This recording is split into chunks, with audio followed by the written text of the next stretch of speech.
না না, cold drinks না, এটাই ঠান্ডা জল ভরাই আছে। তা আজকে আমি দেখলাম তুফান সিনেমাটি। তুফান সিনেমাটা দেখে আমার এত গরম হয়ে গেল চারিদিকে। সিনেমাটি তো পুরো গরম সিনেমা, আগুন সিনেমা। তো সিনেমাটি দেখার পরে আমার একটু ঠান্ডা হতে ঠান্ডা জল খেলাম। তা যাই হোক, এখন কথা বলবো সিনেমাটিকে নিয়ে। এই তুফান সিনেমাটিকে নিয়ে বাংলাদেশি রিভিউয়াররা বলছে খুব ভালো হয়েছে, সেখানকার বক্স অফিস কিন্তু সেই কথাই বলছে। কিন্তু আমাদের এখানে ওয়েস্ট বেঙ্গলে সেরকমভাবে চলেনি, সেটা আলাদা ব্যাপার, কারণ এটা আমাদের কলকাতার সিনেমা নয়। তা কলকাতার রিভিউয়াররা বলছে যে এই সিনেমাটা একদম ভালো হয়নি। তা আমি সবার লাস্টে এই সিনেমাটি দেখলাম। আমি এরকমই সিনেমা না লাস্টে রিভিউ করি। তা যাই হোক, আমি বলবো যে এই সিনেমাটি কেমন হয়েছে, ভালো না ভালো না। তা আমি বলি, এই সিনেমার মধ্যে সাকিব খানকে সেরা লেগেছে। মানে সাকিব খান যে তুফান সিনেমাটি যে মানে তুফান চরিত্রটি যে করেছে তাকে বেশ লেগেছে। মানে এখানে যেরকম তার যে অ্যাটিটিউড, তার যে অভিনয়, তার যে এক্সপ্রেশন, সে না এরকমভাবে একটা গাল এরকম করে হাসি দেবে, ঠিক আছে, সেই জায়গাটা বেশ মানে বেশ বেশ ভালো। সেখানে ডায়লগ ডেলিভারি আমি বলবো যে সাকিব খানকে কিন্তু বেশ ভালো লেগেছে। মানে বোঝা গেছে যে সে না প্রচুর খেটেছে, সে এখনও যে ভালো ভালো চরিত্রর জন্য তার যে একটা খিদে, সেই জিনিসগুলো ভালোভাবে বোঝা গেছে। এখানে চঞ্চল চৌধুরী খুব অল্প টাইম স্ক্রিনে ছিল আমি বলবো, কিন্তু চঞ্চল চৌধুরী যখন থেকে এসেছে বেশ ভালো, তার কিছু কিছু কমেডি টাইমিং বেশ।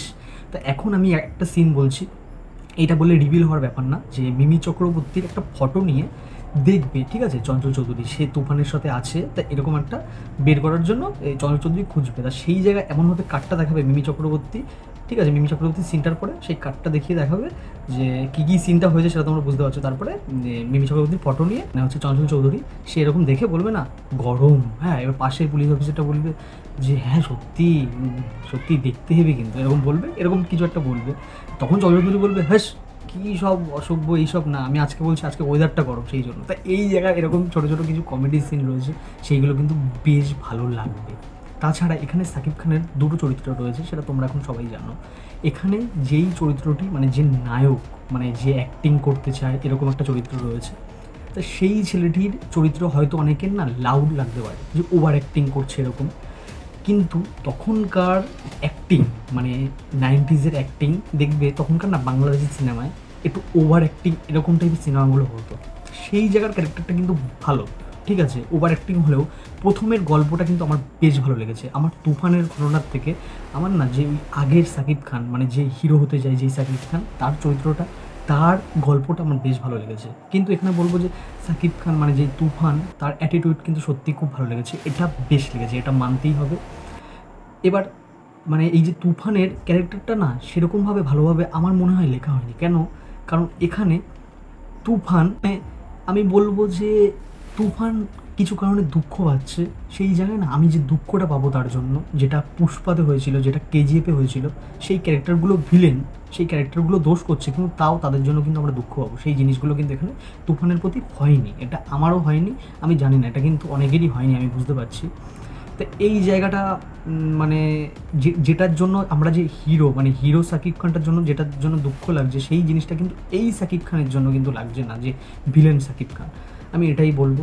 তাছাড়া কিন্তু সিনেমার অ্যাকশন যতটুকু দেখলাম বেশ ভালো, কোয়ালিটি তো বেশ, এখানে গানগুলো যথেষ্ট ভালো। তা আমি বলবো যে সিনেমাটি যেরকমভাবে খারাপ বলা হচ্ছে সেরকমটা কিন্তু আমার লাগেনি, আমার কিন্তু বেশি ভালোই লেগেছে, একটা এন্টারটেনিং সিনেমা সেরকমই লেগেছে, আমি বলবো আমার কিন্তু ভালোই লেগেছে। এটাই বলবো, ঠিক আছে। অনেক লাস্ট মানে রিভিউ করছি আমি। এখানে মিমি চক্রবর্তী যতটুকু ছিল সে ভালো, ঠিক আছে, সে মোটামুটি ভালোই। এখানে নাবিলা, সে না মানে এই নাবিলার একটা মানে জিনিস বলছি, নাবিলার ক্যারেক্টারটা হট করে হারিয়ে যায়। তা সেটা তুফান মানে যে তুফান হয়েছে তাকে দেখাতে গিয়েই সেই সাকিব খানকে তো দেখাতে মানে কম পেরেছে তার গল্পটা, ঠিক আছে। তা সেখানে না তারপরে না হারিয়ে যায়, নাবিলা ক্যারেক্টারটি সত্যিই হারিয়ে যায়। এটা আমি জানি না কেন হারিয়ে গেল। এছাড়া চঞ্চল চৌধুরী মানে তিনি বেশ, আমি চাইবো তুফান 2তে চঞ্চল চৌধুরী হয়তো খুব বড়সড়ভাবেই মানে দেখা যাবে তাকে, আমি এটাই বলবো। তাছাড়া আমার সিনেমাটি সত্যিই ভালো লেগেছে, আমার বেশ ভালো লেগেছে, একবার তোমরা কিন্তু দেখতে পারো, আমি এটাই বলবো। আমার ভালো লেগেছে, এটাই বলবো। ভিডিওটি যদি ভালো লেগে থাকে তাহলে লাইক, শেয়ার অ্যান্ড সাবস্ক্রাইব করো, তাহলে দেখা হচ্ছে পরের ভিডিওয়ে।